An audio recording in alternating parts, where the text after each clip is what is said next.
This is the Dan Batard Show with the Stugotz podcast. Bonzi Wells is going to join us in a little bit here to talk about that Jailblazers documentary that's about to drop on Netflix either any day now or today. I'm not even sure. I've got to look that up. I will look that up before he comes on. But that is a documentary that a lot of people... Thank you. That is a documentary that a lot of people have been trying to make, and we've been talking around here. It's been really interesting to watch what's happened to the documentary business as just a handful of entities are in the game now to make documentaries, and how many of them have been very quickly sanitized by, if you give us access, we'll tell your story the way that you want it told. Like, people really should be offended that the Urban Meyer Gator documentary of the Tim Tebow team ended up being some glorified celebration of all positive things with no mention of any of the terrible stuff that was not covered in any meaningful way, because in order to get Urban Meyer to sit down for that documentary, you had to tell the story exactly the way he wanted it told. I've got questions for Bonzi Wells about that Jailblazers story. How interested, Zaslow, are you in this? The Untold series has been very up and down. The Lamar Odom thing they did was good. The shooting guards thing that they did on Gilbert Arenas was good. But they've had a couple of fart noises because they've traded access for a less good story, and that Gator documentary was one of them. It was not it was an untold part of the story because no one was telling just that part of all positivity when they've got a murderer in their huddle, and the roster was getting more arrested than any in the history of sports because Urban Meyer clearly sold his soul in order to have a football team that was more violent than all the others. I'm into this documentary because it's something that I experienced. Like, I remember the team. I remember watching the games. I think I remember how the city felt about them. I remember the way they were covered. And these are players who I watched for many years. So I like those kind of documentaries where I remember my view of it when it was happening, and I like being able to see if, I'm remembering it properly. Is it going to follow through on its claim Untold? Like, is the doc? That's my hesitation with any documentary. Is it just recycled stuff that's pretty much been reported and known, or is it something that's trailblazing in a way, no pun intended, that's going to really break news and tell us stuff we don't know? We'll find out together, I suppose. But I'm going to as we're a company that makes documentaries. Our next one is about Chris Everett and Martina Navratilova. I'm very excited about that one. Me too. I think it'll be really good by the time that it is done. But to watch the Untold series from beginning to end, and Hollywood changed. I recommend that all of you guys do that, is to see, and you can decide for yourself on this, whether I'd argue that Untold hits more than it misses, but you have seen the dilution in the product as Hollywood has changed. Yeah. Building a plane in the sky. Pandemic. Blah, blah, blah. Infrastructure. Can't dispute anything you said. Writer's strike. Yeah. But you had me with Chris Everett and Navratilova, I tell you that, because that's my wheelhouse. That's when Greg Cody started following tennis big time. That's when I played a lot. On the other side, you had Connors and McEnroe. That's my wheelhouse right there. So I'm all over Chris Everett and Martina Navratilova big time. I'll be lining up to see it. Chris, I meant to tell you, please get the Back in My Day music for any time today. He just goes in the Wayback Machine and just starts doing the old guy stuff. Do you have a Back in My Day? It's in the incubator.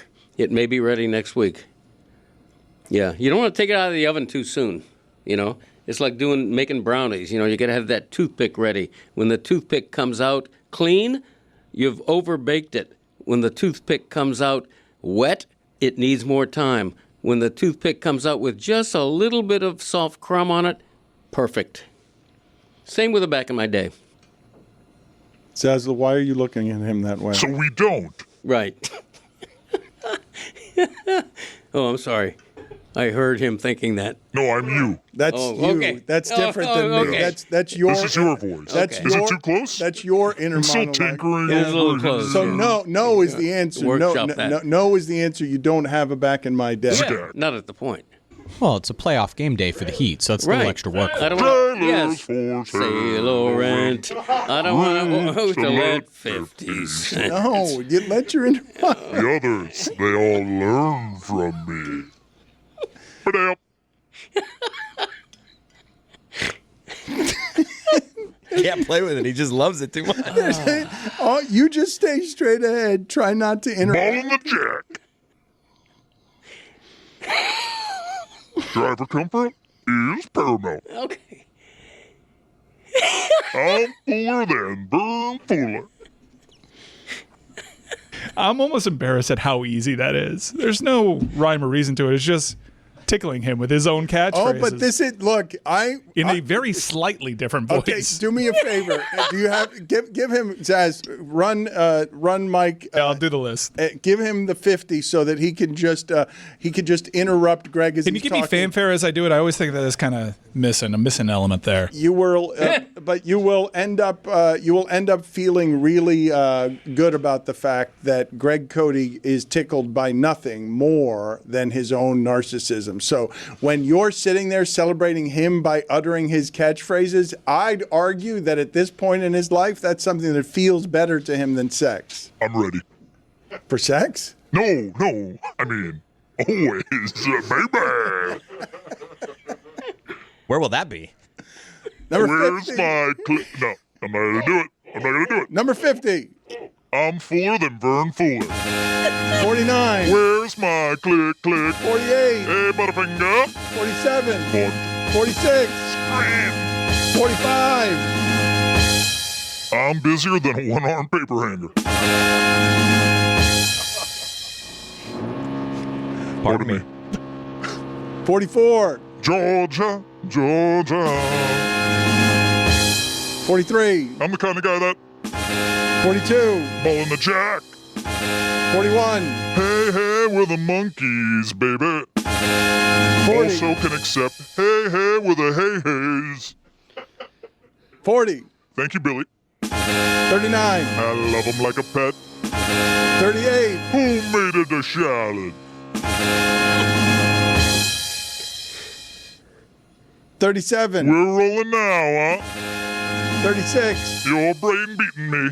35. Let's go, States. 34. Driver comfort is paramount. 33. Dummy up, save up. 32. Catch as catch can. 31. Don't make it right. 30. So on and so forth. 29. Thank God. 28. The Little League theory. 27. Nice hat, asshole. 26. The others, they'll all learn from me. 25. Don't go showering to try to please me. 24. Look at that jerk.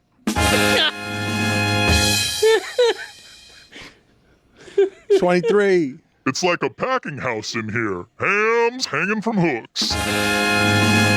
22. What'd you learn? 21. Hee-haw 3. 1, 2. Badale. Check out the Greg Cody Show featuring Greg Cody, where he unveils 2 new catchphrases every week. We are now in the top 20. Yesterday on the show, Amin Al-Hassan came on and he was making fun of Tyrese Halliburton and the idea that he has done the opposite of the rehab schedule of Jason Tatum, who got back quickly. One of the most interesting things about the last couple of years of the playoffs and the randomness of threes and it being slightly less predictable than it used to be is you've had Dallas and Indiana in the finals when they're 4 and 5 seeds, and that's pretty unusual, like for 4 and 5 seeds to get all the way there.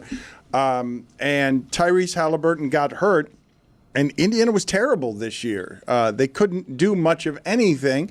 And he now has shingles as well. Shingles are stress-related most often, are they not?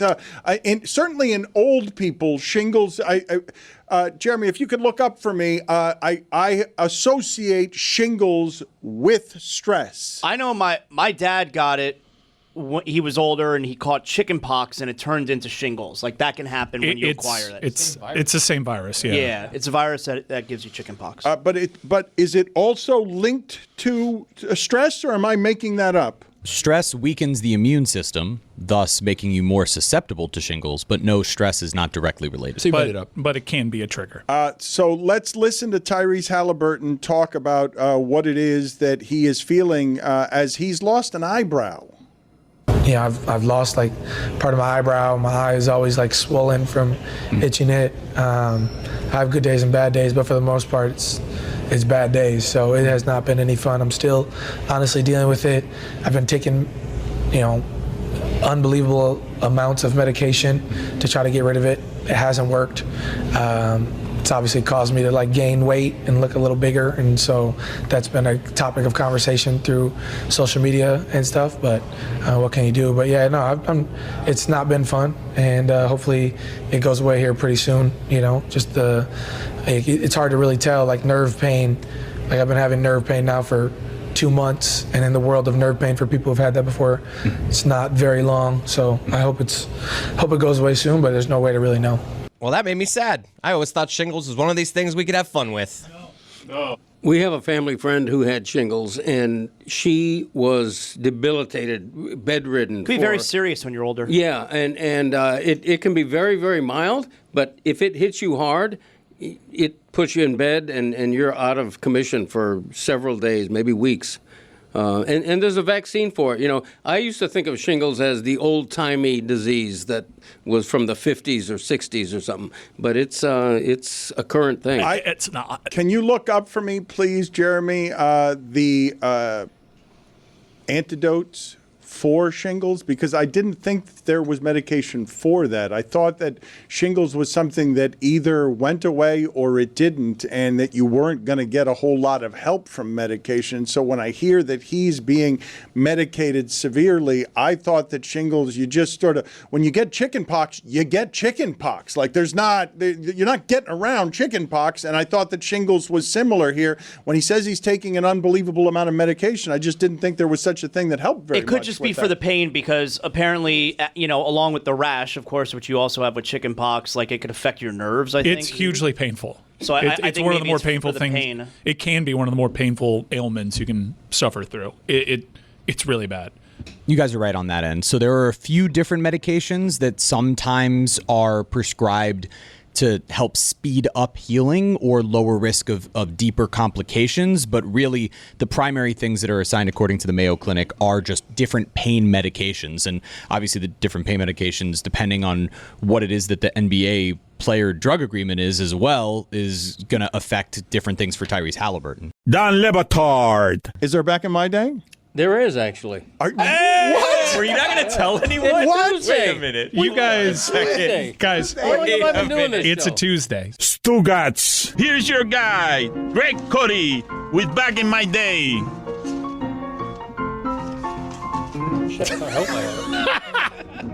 Okay, here it is. Sorry. Adultery. We are back. That is Waiting for this one. This is the Don Le Batard Show with the Stugotz.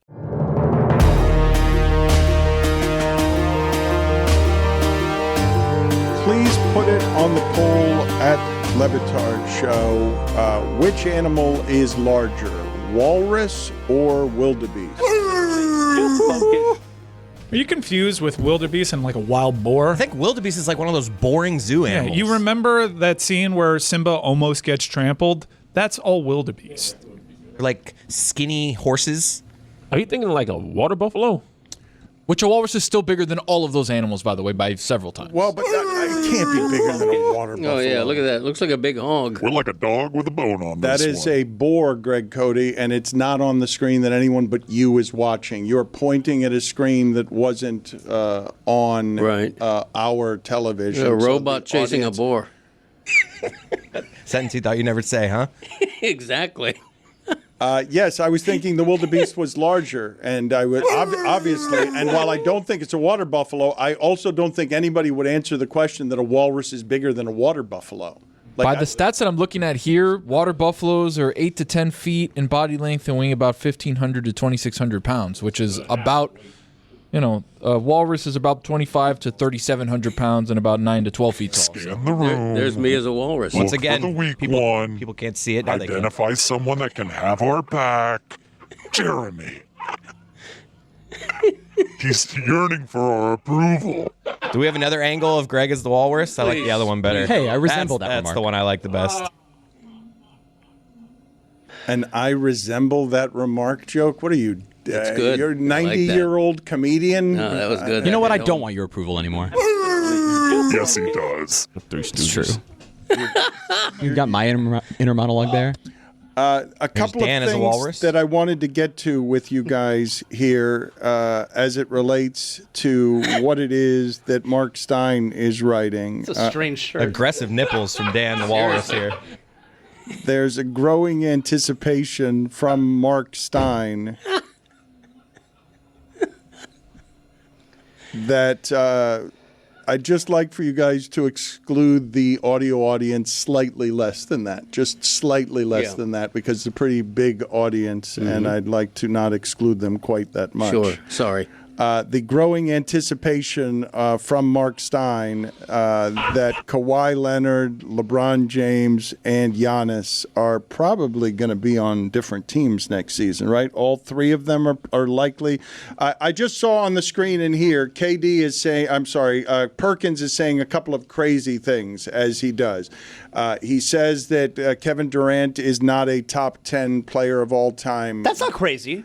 Yet. No, it was the yet. It was the next word. I wasn't finished saying it. As if I got excited. As if he could do something here the rest of the way that would make him a top 10 player now. But he also said, and this part is crazier, that if LeBron wins this series against the Rockets, the GOAT conversation is over. That if he wins this series against the Houston Rockets, he's better than Michael Jordan. That this is the one that would take him over the top. It would be really impressive. Luka is back in the country, and I don't know if he's expected back at any point in this series, but you have a chance for a really great Game 1 story of LeBron versus the Rockets without Austin Reeves and without Luka Doncic, or you have the possibility of all of you who watched that Roy Jones Jr. Mike Tyson exhibition saying to yourself, why did I buy this Roy Jones Jr. Mike Tyson exhibition? Because Houston's defense, I think, is uniquely qualified to bother this version of LeBron. It's just young and fast and big. and long and big. And what are you shaking your head about? I don't think the Lakers win a game. I think it's 4-0 Houston. You're just sticking to you said it a few months ago. We're sticking with it. Yeah, I'm going to be right. Whatever. You don't think a game? I don't think the Lakers win a game this series. I said that a What if couple Luka months comes back? ago. I felt good about it. Then I was looking stupid because the Lakers were playing really great. And then Luka and Austin Reeves get hurt, and now I'm looking like I'm going to be right again. Sticking to it. Not a game. I'm surprised that the whole GOAT conversation between Michael and LeBron comes down to a first-round 4 versus 5 series. Like, why is that the tipping point for who's the greatest Because it's ever? Kendrick Perkins. Okay, good answer.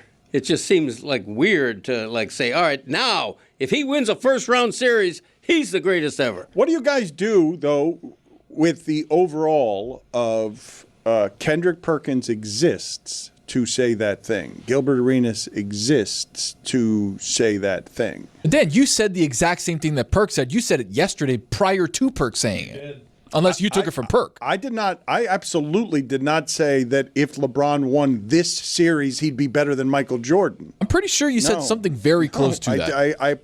I promise you, you will find no record of me saying anything close to that. I did say it was. I'm going to look for that. No, I said greatest achievement of his career is what I did say. I said that it would be, if as the oldest player in the league without Luka and Doncic, he wins a series against the Houston Rockets, I believe it will be the most impressive thing that he has done as the oldest player in the league. He did say that. Not better than Michael Jordan. You were on your way, though. You said greatest. But if he does the most impressive thing in his storied career, would be better than Michael Jordan doing it. I did not invoke the name of Michael Jordan in any way. Say it. Say what Kendrick Perkins said? Yes. Own it. I want to talk to you guys about both the possibility I just mentioned before you started putting me on the screen as a walrus. Mark Stein saying those three guys are likely to be in a different uniform next season, correct? I actually said it on ESPN Radio yesterday afternoon that I think Kawhi Leonard is going to be traded. It would make sense. It would. Yeah, I mean, I don't think that's astounding to hear. I mean, Giannis is all over the map when it comes to what he says, but I think it's pretty clear he's going to be traded, right? But LeBron. I don't see it anymore. I can't see LeBron playing somewhere outside of LA. He has not played in Los Angeles longer than he's played anywhere else. Yep, in one sitting, in one stretch, yeah. I can't see him going anywhere else at this point in his career, especially because it wasn't that long ago it seemed like neither one of them wanted to be together anymore, but based on the way that he has settled into this role as like the third guy on the team, if you're the Lakers, you wouldn't want to have LeBron as your third guy? Absolutely. I understand you want him as your first or probably not even your second, but if LeBron's good with being the third guy, that's not good for the Lakers? LeBron is a good third guy, but LeBron is going to be 42, and if you're the Lakers, you're probably thinking, we can get a younger third guy, Dude, LeBron's been playing great, though, I know Mike. he's been playing great, but is this the plan? One more year with LeBron potentially? Maybe you can squeeze out 2 more years with LeBron? Yeah. There has to be some foresight here. Greg, where are you on your draft coverage, draft preparation? The NFL draft is in a couple of weeks. We will be doing a live stream our way during the NFL draft. How many exactos? You have been better than Mel Kiper most years at picking the right team and the right player to the right team. Those are called exactos. Yep. Zagacki. What are the others called? There's an exacto and there's another one. There's what are the names of these? Zagacto.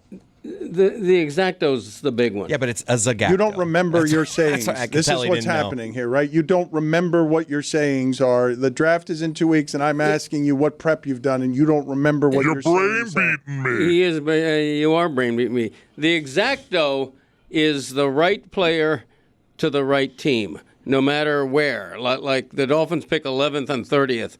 If I get one of those two right, it's to the right team. It's an exacto.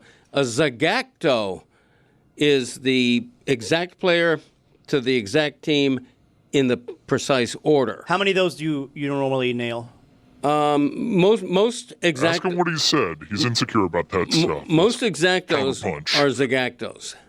Most exactos are Zagactos. Are you scared to speak now, Zaz? Are there times that you are scared to speak? Like I felt you sort of retreat. Look at that hat.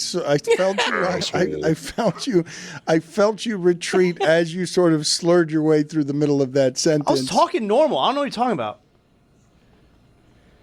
Yeah, and it's not lost on me that he's wearing a hat that has his one saying on it to I kind have of usurp a my lot more than to one usurp Ooh, how my many do you have? catchphrase countdown.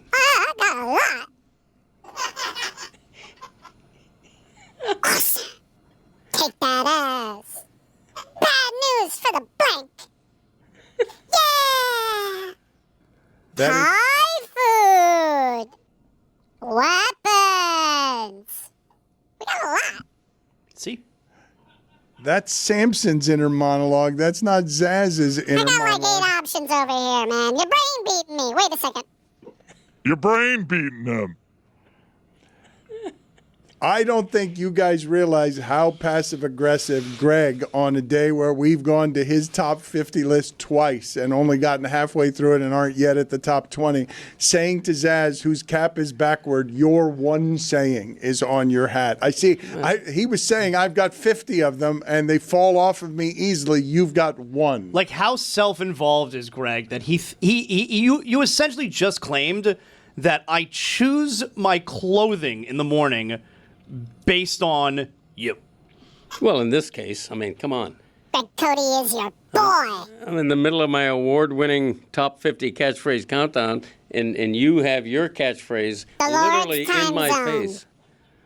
I spent no time thinking about your catchphrase when I was at home. That's what they all say. It does look like you spend no time thinking about getting dressed. Yeah, The others, they all learn from me. Good outfit today. Got my Bret Hitman Hart shirt. What are you talking about? Dress myself up like a big boy. Don Batard. Quiet man. Yes. You know, I'm a married man. I don't cheat on my wife, despite that gratuitous line back in my day. Stugotz. I wish you were here, my wife. I really miss her. No, I don't. That's the thing about being married. You know, you're not allowed to say, I don't miss my wife. I've been gone 2 days. I haven't been gone long enough to miss my wife. I'm sorry. I call her. I'm on the phone with her for 30 seconds. You know, what am I? Hello. All right. We'll see you. All right. And then, you know, I'm going to see her in 2 days. I was jumping Charlie. Good. This is the Don Batard Show with the Stugotz.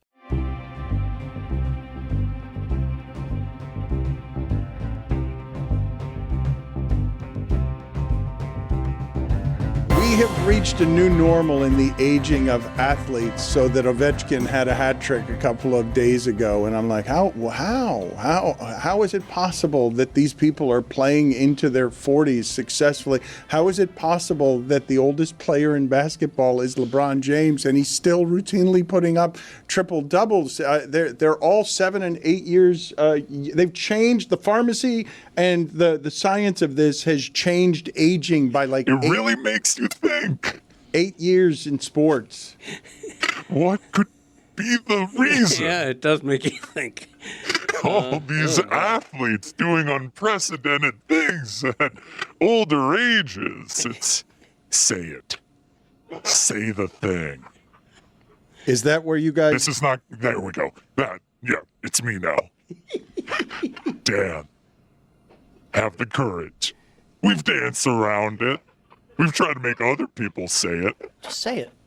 Ovechkin is on steroids. No. Wait. We're going to have to apologize. Ask the question. Let's do this responsibly. Jump the gun a little bit, but it's okay. I regret saying flatly that Ovechkin is on steroids. If he's doing stuff in hockey that you haven't seen from anybody other than Jaromir Jagr, is it fair to question that an unprecedented athlete might be doing things that are unnatural? Yeah. All right. Have you seen the photos of Fernando Mendoza? He's gotten really big. I mean, wow. You're a Canes guy. Deep down in here. I mean, he's pretty huge. Let's go. Let's ride the hot streak. I don't think I want a huge quarterback. I don't want a quarterback that's. How many of the quarterbacks do you look at and say, that guy has been in the weight room? Like Lamar Jackson is somebody that I want to do that with, but Josh Allen is somebody based. But it's not. You don't think of Josh Allen as. You just think of him as physically impressive from the get-go. You don't think like he's put on a bunch of weight while he's been in the league. I know he's a linebacker though. When he's running with the ball, he's a linebacker. I had a debate with a friend about this who actually had the very same take. Do you even want a rip quarterback? Are they good? Peyton Manning had an 8-pack, and people didn't know. He had the V? Peyton Manning hadn't. Look up Peyton Manning I got abs. Peyton Manning V. It'll change No way. your entire opinion of what kind of athletes these guys are. Because we just saw him like doing the stiff like play action. Yeah, it's insane. Now, he did have something in the news. Well, that was sent from his wife, and that was Al Jazeera's reporting. Huh. But these guys have sleeper bodies. Peyton Manning. I mean, it's I thought you meant in college. This was like last year. No, he had abs. Like, there's a photo of him at Tennessee shirtless, and you're like, my God, Pa. Troy Aikman looks in his 50s like he better than he did in his 20s. And while that is indeed fit, what you guys are telling me about Mendoza is that he's put on weight, that he's put on thickness. He put on so much weight from Cal to Indiana. There were reporters that, after they won the championship, were standing next to Mendoza. Man, I didn't know if he got it like that. And he played a very strong physical game there, going up against Miami's DNs. Like, we put a lot of shots on him, and his body withstood it. People don't talk about his physique and the transformation that he made. It's a big time reason why he leveled up. People also don't talk about the Tarasis of the world and the Serena Williams of the world and these Ovechkins of the world playing into their 40s the way that they are. It doesn't make sense that LeBron James is the oldest player in the league and that body isn't broken. It's got a ton of miles on it. Like, that's not a normal human body. Steph is younger and can't get on the court. Like, it's weird.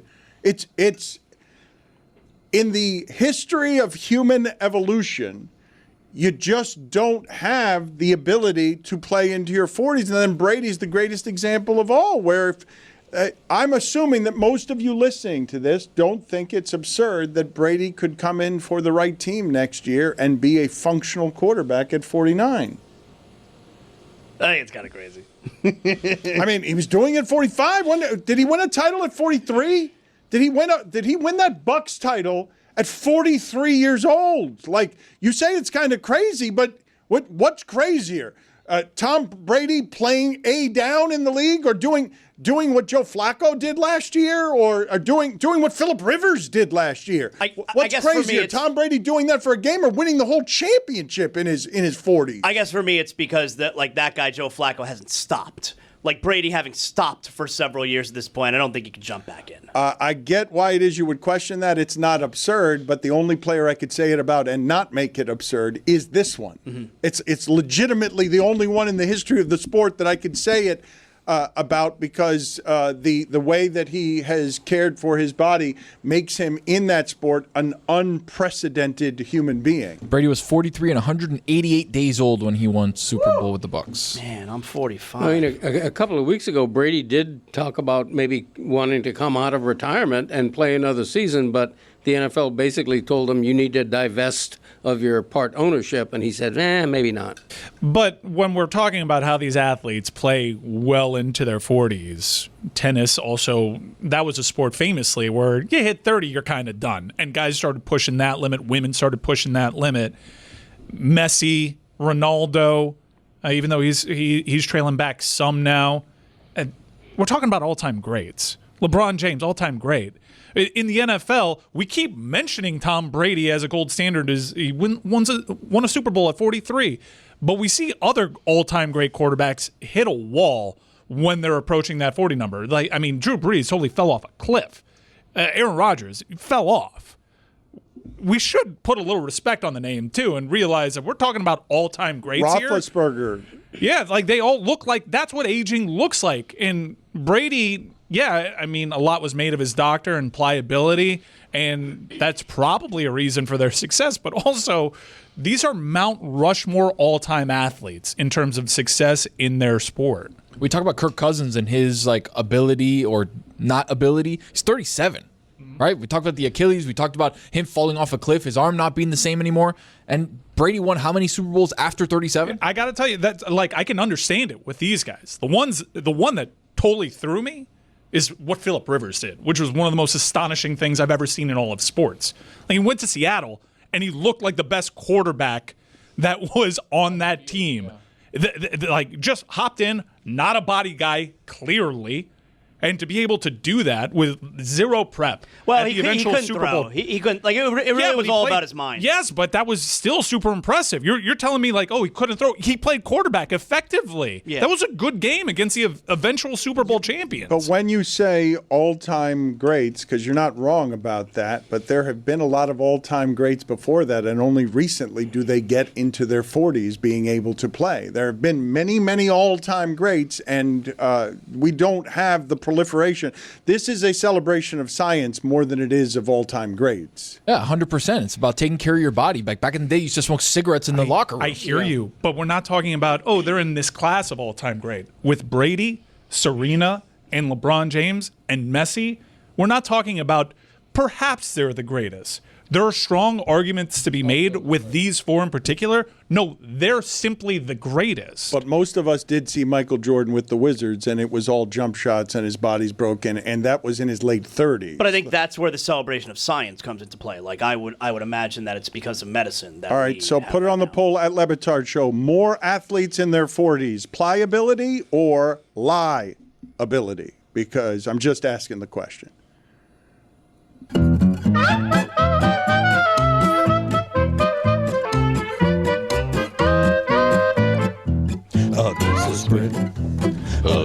Against the Spread is presented by DraftKings. DraftKings, the crown is yours. Roy, what do we got? Penguins at Blues tonight. You can expect the Penguins to rest their stars as they go up to St. Louis because they have their playoff matchup already. So go with the Blues. They are favorites at home by a goal and a half against the Spread. We're going to the second biggest fake playoff game of the evening. The Miami Heat are taking on the Charlotte Hornets. We're going to take the Miami Heat plus 5.5. Khalil Ware, Bam Adebayo. Yeah, because what I'm going to do is I'm going to bet the Heat so that Charlotte wins. That's what I'm doing against the spread. So give me 5.5 for the Heatles tonight against Buzz City. You're a bad fan. Not a fan. I'm surprised. Yes, you are. Surprised you mentioned Ovechkin without mentioning that it could be his final time playing in the NHL. There's a whole bunch of mystery around this. Emily Kaplan wrote on it. They don't know. They did when they played the Pens. They made a big deal of the face-off photo. It was cool, like with Crosby next to him. It kind of had those vibes. But then they wanted to shake his hand after the game, and he was like, no, this isn't necessary. Yeah, it's weird. It's mixed messages for sure. Yeah. There is a theory that Ovechkin's not going to retire in the NHL. He's going to go to Russia and play in the KHL. Do what Jaromir Jagr did, just play until he's 50 years old? Yeah, still doing. When we're talking about all-time greats, still doing their thing. Jagr. Think Jagr could still play in the NHL? No. I mean, the NHL kind of but he had a miraculous all-star season at an age that we're not used to seeing. Wasn't he 47?